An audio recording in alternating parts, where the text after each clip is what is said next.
नवोदय विद्यालय समिति एवं केंद्रीय माध्यमिक शिक्षा बोर्ड नई दिल्ली के तत्वाधान में कक्षा 6वीं के लिए जवाहर नवोदय विद्यालय प्रवेश परीक्षा 2022 का आयोजन 30 अप्रैल को सुबह 10:30 बजे से दोपहर 1:30 बजे तक आयोजित की गई है। रायपुर जिले के अभनपुर, आरंग, धरसीवा एवं टिल्दा सभी चारों विकास खंडों में 71 परीक्षा केंद्र बनाए गए हैं। परीक्षा में 11,926 परीक्षार्थी सम्मिलित होंगे।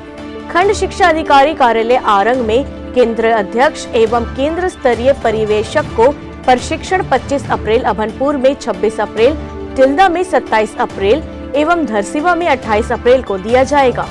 परीक्षा को सुगम, शांतिपूर्ण व पारदर्शिता के साथ संपन्न कराने हेतु जिला प्रशासन द्वारा 16 उड़नदस्ता दल का गठन किया गया है। जवाहर नवोदय विद्यालय माना रायपुर के प्राचार्य ने बताया कि परीक्षा में सम्मिलित होने वाले परीक्षार्थी ऑफिशियल वेबसाइट में जाकर अपना प्रवेश पत्र डाउनलोड कर सकते हैं।